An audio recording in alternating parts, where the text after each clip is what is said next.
Hey everyone, welcome back to the channel. Today, I want to tell you a story. Not just a story you listen to and forget, but a story that quietly sits with you, challenges you, and maybe even changes the way you look at your own life. Because if you're watching this right now, there's a good chance you're tired. Tired of struggling. Tired of trying.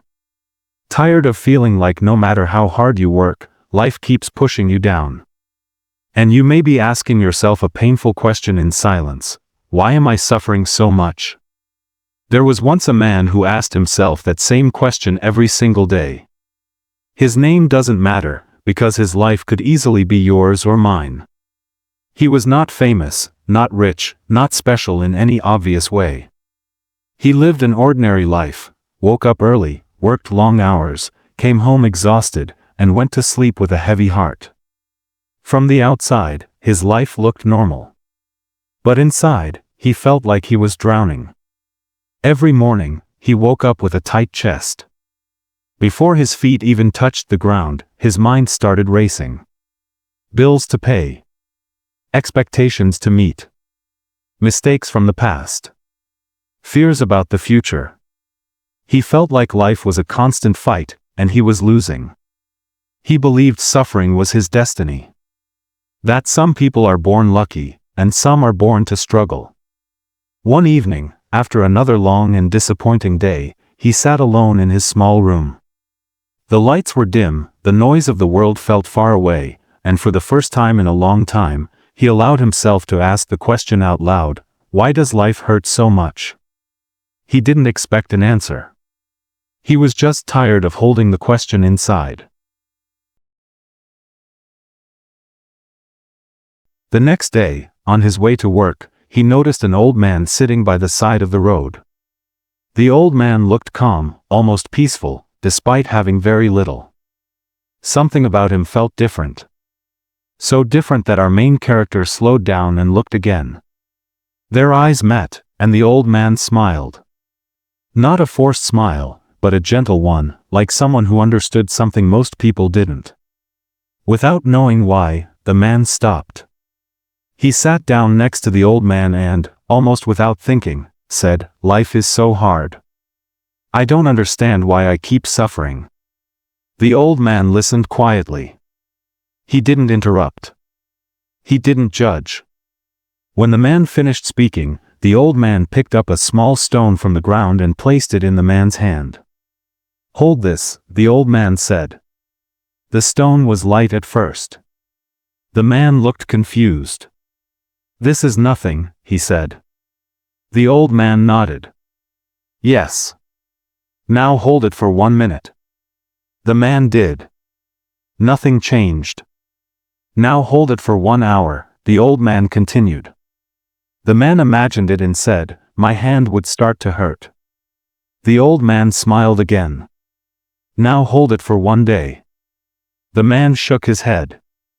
"My hand would be in pain. I would probably drop it." The old man leaned closer and said softly, "The stone never changed. The weight never changed. But the longer you held it, the more it hurt. Suffering in life is the same. Pain exists, yes. But how long you hold on to it, how tightly you grip it, is what turns pain into suffering." Those words hit the man harder than any insult or failure ever had. For the first time, he realized something shocking. Maybe life wasn't crushing him. Maybe he was crushing himself by holding on to everything, every regret, every fear, every comparison, every expectation. That day, something inside him shifted. Not magically. Not instantly. But subtly. He started noticing how much time he spent reliving the past. Mistakes he couldn't change. Words he wished he could take back. Opportunities he believed he had missed forever.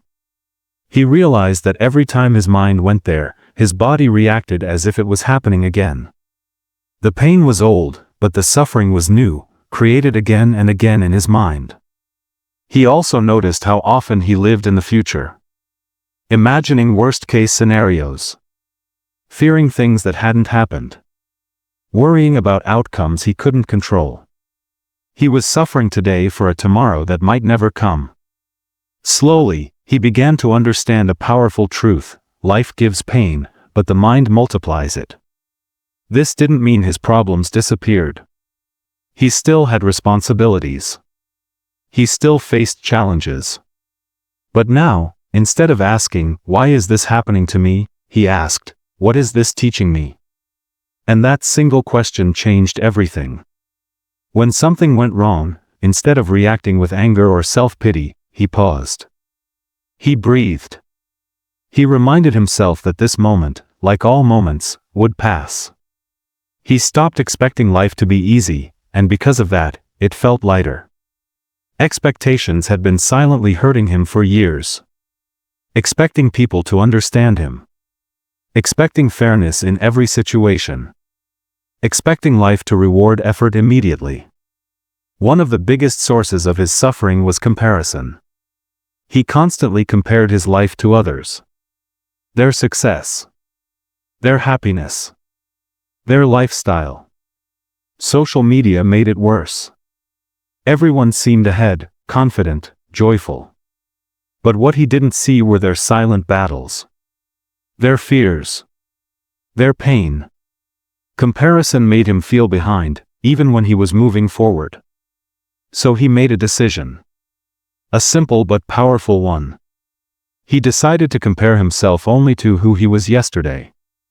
Was he a little calmer? A little wiser? A little more patient? If the answer was yes, then he was winning. Another thing he learned was about control. For years, he tried to control everything: people's opinions, outcomes, circumstances. And every time he failed, which was often, he felt frustrated and helpless.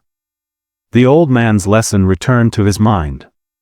He was gripping the stone too tightly. He learned to focus only on what he could control: his actions, his effort, his attitude.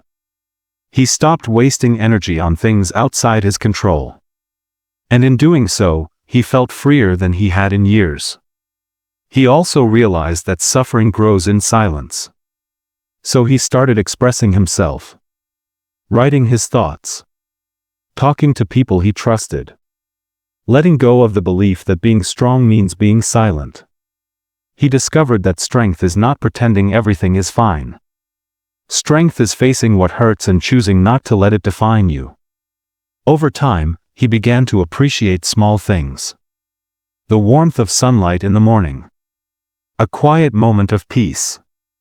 A kind word from a stranger. Things he had ignored before because he was too busy chasing happiness in big achievements. He learned that happiness is not a destination. It's a byproduct of presence. Life didn't suddenly become perfect. There were still hard days. Days when old habits tried to return. Days when suffering knocked on his door again. But now, he recognized it. He knew suffering was not permanent unless he made it permanent. One day, months later, he passed by the same road where he had met the old man. The old man was gone. But the lesson remained. And in that moment, he smiled. Not because life was easy, but because he was no longer afraid of it. And here's why I'm telling you this story.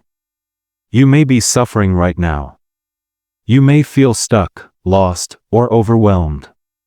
But ask yourself honestly, what stone are you holding? What pain from the past are you still carrying?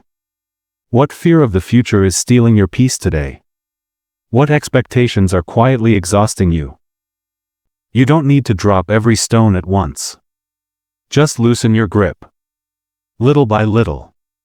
Let go of what you cannot change. Focus on what you can. Be kind to yourself. You are not weak for feeling pain. You are human. Stop telling yourself that your life is behind schedule. There is no universal timeline. Stop believing that suffering means failure. Sometimes, suffering is just a sign that growth is happening. And most importantly, stop underestimating your ability to adapt, to heal, and to move forward. Your life is not meant to be constant suffering. Pain may visit, but it doesn't have to stay. The moment you change how you see your struggles change their power over you. So take a breath. Right now. Release the stone just a little. And remember this, you don't have to suffer to deserve a meaningful life. You just have to keep going, with awareness, courage, and patience. If this story resonated with you, carry its lesson with you today. And the next time life feels heavy, ask yourself one simple question: am I holding the stone longer than I need to? Because the moment you realize that, is the moment your suffering begins to lose its grip.